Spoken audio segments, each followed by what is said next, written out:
Hello, good morning, everyone. I hope you all are fit and healthy. The second wave of the virus has hit us very hard, and we need to take care of ourselves.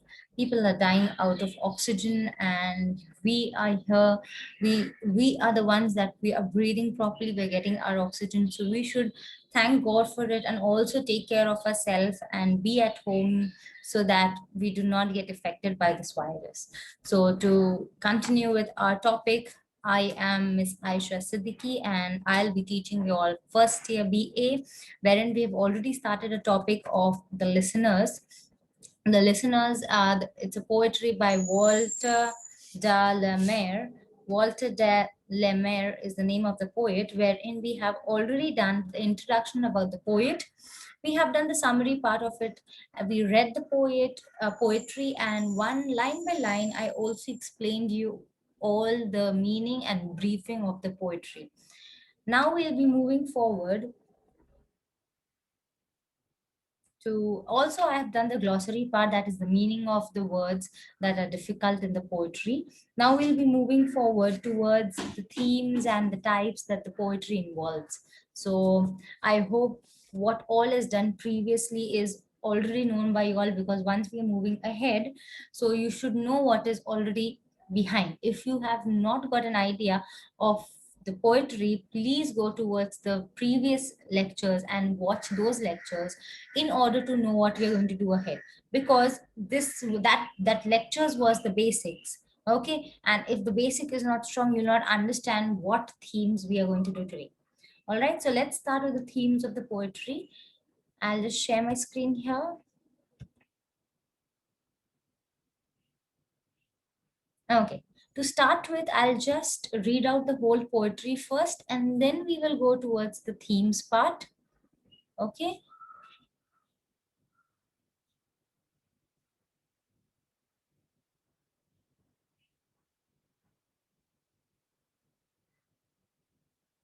All right. So the full text I'll just read out for you all, the listeners. Is there anybody there? Said the traveler, knocking on the moonlit door. And his horse in the silence chained to the grasses of the forest's ferny floor. And a bird flew up out of the turret above the traveler's head. And he smote upon the door again the second time. Is there anybody there? He said, but no one descended to the traveler. No head from the leaf fringed sill leaned over and looked into his grey eyes, where he stood perplexed and still. But only a host of phantom listeners that dwelt in the lone house then stood listening in the quiet of the moonlight to that voice from the world of men, stood thronging the faint moonbeams on the dark stair that goes down to the empty hall, hearkening in an air stirred and shaken by the lonely traveler's call. And he felt in his heart their strangeness, their stillness answering his cry, while his horse moved, cropping the dark turf neath the stared and leafy sky.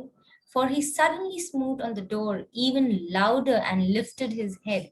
Tell them I came, and no one answered, and I kept my word, he said. Never the least stir made the listeners, though every word he spake fell echoing through the shadowiness of the still house from the one man left awake. Ay, they heard his foot. Okay, ay, they heard his foot upon the stirrup and the sound of the iron on stone, and how the silence surged softly backward when the plunging hoofs were gone. So all of this was explained. Each and every word of the poetry was explained in last lecture. Now we'll be moving forward to the listeners' themes. That means the poetry's themes, on what theme the poetry is made. Okay. To start with, the first theme, if we see, is mystery, understanding, and the unknown.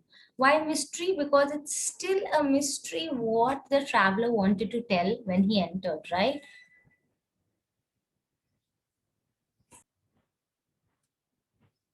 Okay. Yeah, so we were on the themes, right? So it's still a mystery. We do not, there are so many mysteries in the poetry. First of all, we do not know why the traveler had come there. There was someone who has sent him. So we do not know about that, right? The traveler had come like for some purpose. He wanted to convey some important message, and therefore he was asking and knocking so much, right? Then we do not know actually who were the phantom listeners inside. We have guessed that they were the ghost beings or the supernatural past. Now, in the supernatural past can be many more things, right? It cannot only have ghosts. There are so many more things. So there's still mystery in the poetry. Then understanding, we need to have a deeper understanding. For example, there is a word here such as and the sound of the iron on stone. Now, if we do not know the whole poetry one by one, we will not know what the iron on stone means. It's not just a sound of the iron and the stone hitting, but it is the sound of the iron that is worn by the horse, by the horseshoe, right? The horseshoe is made of an iron material, and when the horse is about to run, he's hitting on the stone. So the hitting of the iron on the stone and making that sound, that means that the horse has gone, and the person, the traveler who had come with his horse, has actually left the place, leaving it very silent. Okay, so we have to understand each and everything. How will we understand it? Once we know one line by line what it is. Okay, if we do not know from the beginning line by line what does it mean, you will never understand by just reading one line and knowing the meaning of it. Okay, so understanding of the poetry is very important. And the unknown. Now, who are these unknown people? Unknown, the listeners in the poetry are called the unknown. Who are they? The listeners are the ghostly beings that were inside the house, right? So they can be named as the unknown. The listeners draws much of its attention quality from the fact that its meaning is ambiguous. What does it mean? That we do not know who they are. The poem in many ways defies interpretation precisely because it is about the unknown and the unknowing. So we still do not know who they are or who they were. Somewhat we know that the listeners were the ghostly beings, or they desire to seek understanding while so asserting a certain, that means, the in short, the poem suggests that people cannot find answers for what they seek, regardless of how hard they look. So sometimes the poetry actually wants to tell us that sometimes we are in search of so many answers that are left unanswered, right? Sometimes we want, like, now what is the situation going on, right? We want to ask so many things to people, but because of this virus, there are so many people, they're losing their lives. The loved ones are losing their lives, right? So maybe a parents, or maybe a close one, a sibling, we wanted to ask so many things. We wanted to convey so many feelings to him, or we wanted to have a stronger bond with him, but because of this unfortunate situation that is happening, we've lost him. So there are so many answers that we do not, so there are so many questions we do not seek answers for. So it's all unknown. We do not know what the person who is dead will say, or he must have said if he was alive, right? So this is the unknown. So the theme of the poetry is mystery, understanding, and the unknown. Now, the subject of the poem, what do you mean by the subject? The subject is the main person focused on the poem, that is the traveler, arrives to the house in the woods, clearly in such search of something. So we do not know what it is, right? So exactly is never, we cannot know who he is in search of and who has sent him to find it, right? So we do not know it. आपको जाने का है ना? हाँ, जाने का था तो नीचे से उठ के चले जाते। Pause किया मैंने। So we do not exactly know who he had come in search of, right? So that is also unknown for us. Now, though what exactly is never specified, we do not know it. He repeatedly knocks on the door and asks if anybody is there.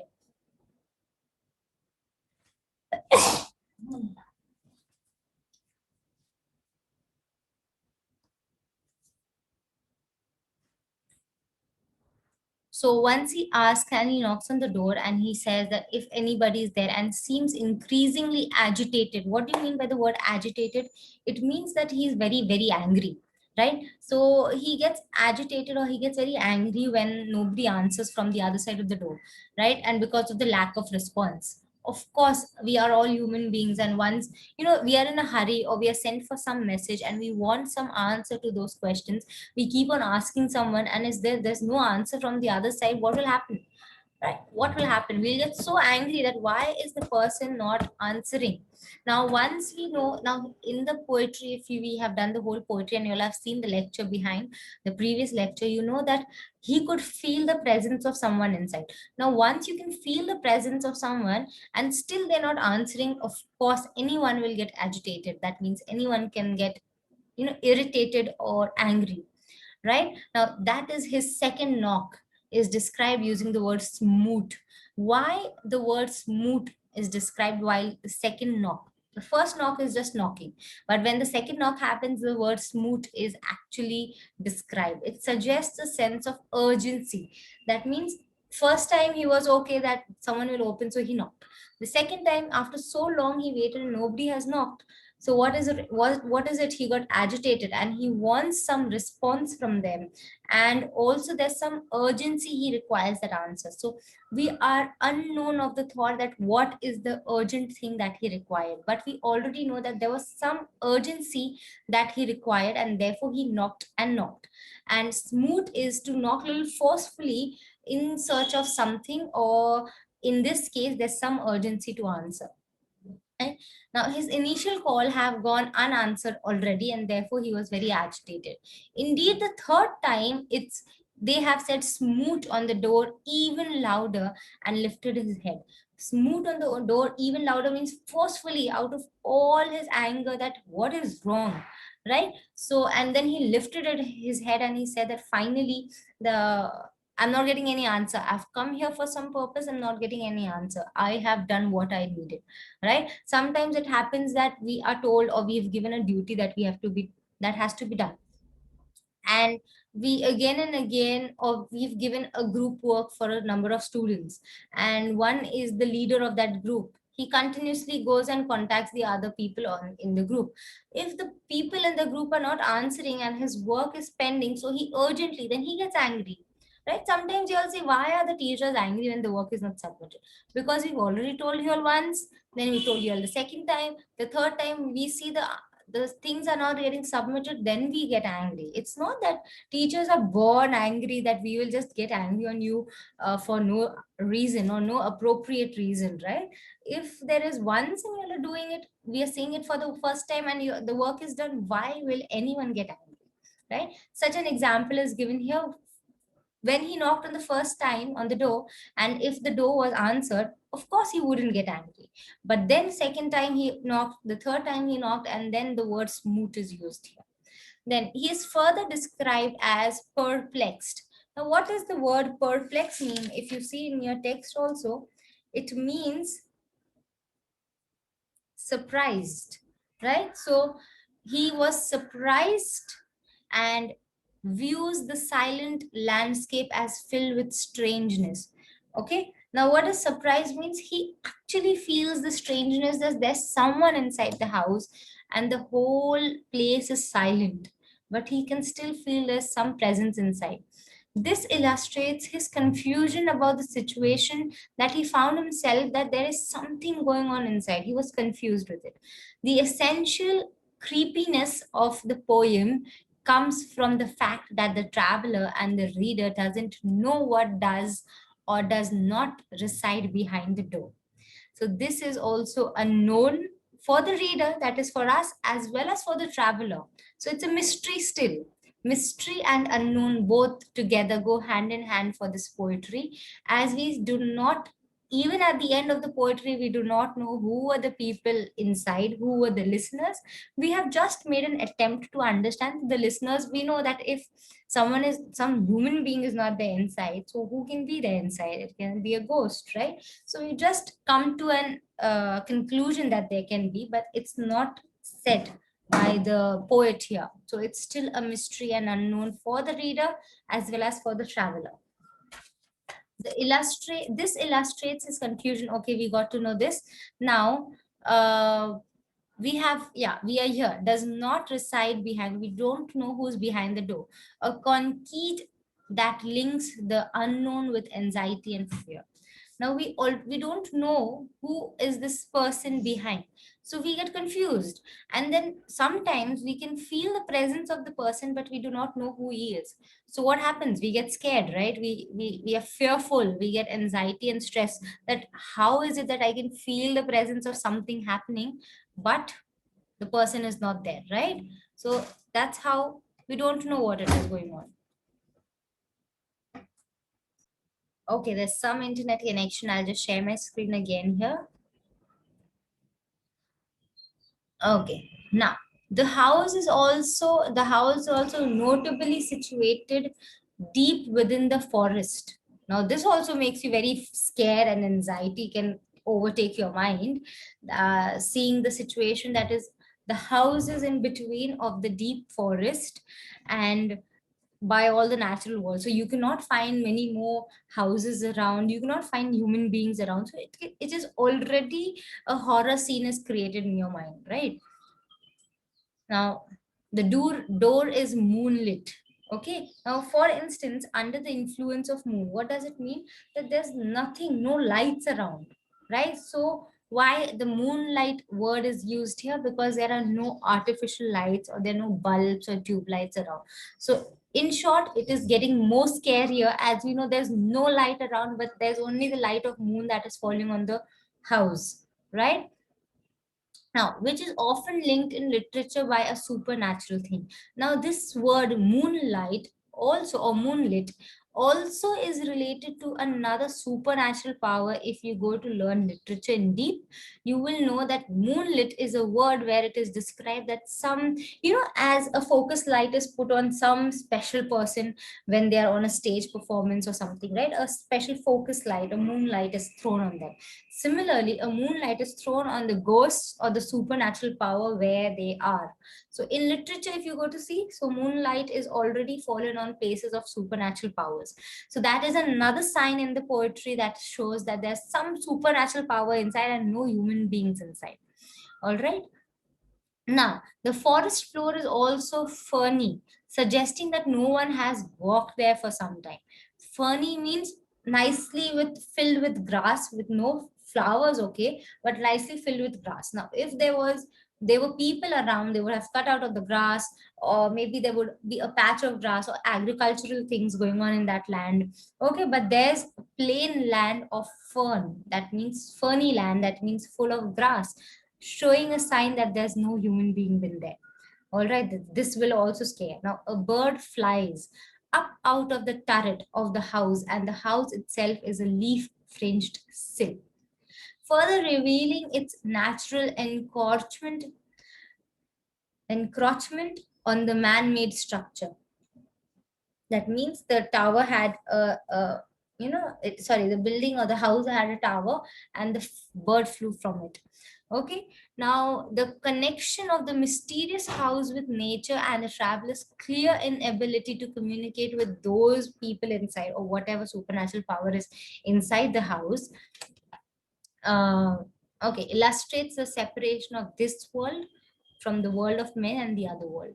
Now, because clearly it is shown in the poetry till now, till where we've come across, that there's no human being inside and there's another world there.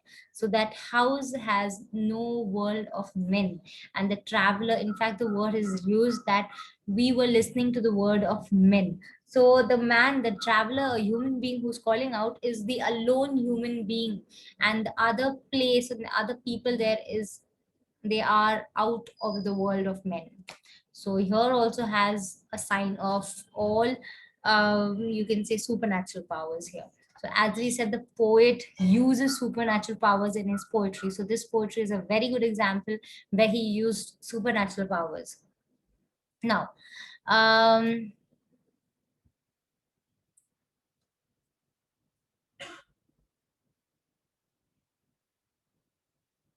Now, this in turn suggests that there's some mysteries in the world beyond the realm of human being or humankind that the people simply cannot access. Now, we have to accept this, that there are few things that we cannot access as human beings, even though what technology has covered, even though how far we have gone in technology and also in our capacity of using our mind, and what all things, even though we've gone to space and gone through moon and all of this and still come back successful, still there are few things that humankind cannot know what God has made, right? So this poetry is a sign of that, mysteries beyond what we can reach.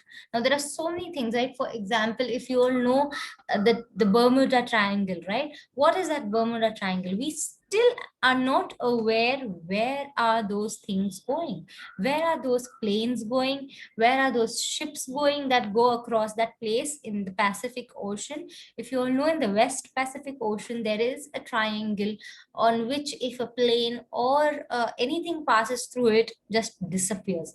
Now how does this disappear? We are still not aware of it. Scientists have removed many assumptions, such as maybe they disappeared because of the gravitational force, but where did they go? Gravitational force can pull them inside and put them into underneath the water on the ocean floor, but where below it? There's no hole below it, there's no opening through it, there is nothing over there. So we are not aware still that where these things go. So there are so many examples in the world that we do not know, is it real, is it that can happen, or it's just beyond our imagination and we do not know it. Such as I gave an example of the Bermuda Triangle. Then we do not know if you know yeah, there are certain kinds of fishes, so many things that we do not know what is underwater, right? So we are not aware of that. That the traveler declares the absent house that he has kept his word, suggests that despite holding up his end of some bargain, he is not rewarded and there's no effort from the other side. Instead, no one answered and the traveler rides away. The poem thus concludes without leaving the reader any wiser. That means we started with the poetry with one theme, mystery and horror, you can say unknown things, supernatural powers, so many things. And at the end, still we are not much more wiser. That means we did not learn that what is the mystery that is behind it, what is the unknown thing that is behind. In fact, we humankind cannot still know, not only in this poetry, but after all the technological advancements, still we cannot know what are the things that God has made beyond the human world. Correct? So the poetry has just given us that imagination to us. Now still, so the traveler keeps on asking and asking, and finally he gets irritated and he says that I had come here, I have done my work and I'm going. So he finally leaves, right? The poem thus concludes that he's leaving and he has not learned what is it behind the door and what is there inside the house, right? Nor does it offer that the reader a sense who resides in the house. So he still does not know who is there in the house. Of course, a supernatural thing, but what, we do not know. Now, its conclusion, as it were, offers nothing to us, reflecting the same sense of unknowability. That means we still do not know it. So disturbs us that we should still be so keen. We get so keen when something of these sort of topics are spoken, right? That supernatural powers and all. That is why movies that are having supernatural power stuff in it are getting so much hit, right? So all this Hitman, Batman, and all of those man and men and superwoman and all. Why? Because of supernatural things are used, right? So that is the reason people are so excited to know what is even beyond human beings can do, right? People may ask for answers as much as they like, they keep on asking questions. The poem seems to say, but the mystery of the world comes from that fact that it will not respond, it will only listen. Now, why the poetry is given the word the listeners? That means people have so many doubts relating so many things, such as I said, the Bermuda Triangle. We can 100 times go near it and see that why it is happening, still we don't know. We can ask, we can pray God and say we can make our technology useful, we can ask the scientist, there are so many things that are being done, but we still do not know it. We're still not aware of few things, right? And therefore the nature of the world only listens and does not respond to the answers, similar to the topic or the topic's name that is given to it, that human beings are asking and asking for more questions as our mind is getting broader and broader, thinking of getting to know more knowledge about things. So our mind is getting much more advanced and asking much more questions, but the natural world, the nature will only stay quiet, listening, right? And therefore the poetry's name is known as the listeners. So I hope this theme, what is the theme that we did today? The theme of mystery, understanding, and the unknown. These three themes connected to the poetry, the listeners, is clear for you all. And everything what we did today is understood by you all. So I hope you can get this idea.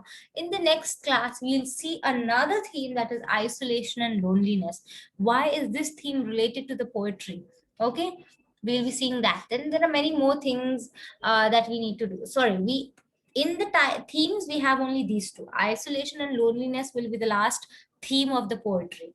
All right, these all things students will actually help you all to even write your question and answers. Okay, so if you open and if you see questions from here, the traveler is no stranger to this new deserted house. Okay, and there are many more. The word phantom, what does it mean? Does it really mean ghosts? Okay, there are so many questions related. Once you understand each and every topic or concept of the poetry, and once you know what we have revised and the themes of it, there are questions that ask what are the themes in the listeners. So if you see, there's one whole answer, a full book, I mean, sorry, a full page written to it. Okay, so the question says, what are the themes in the listeners? We did one type of theme, mystery, unknown, right? And one more. So we did that, and in the coming class, in the coming lecture, we'll do another theme, that is isolation and loneliness.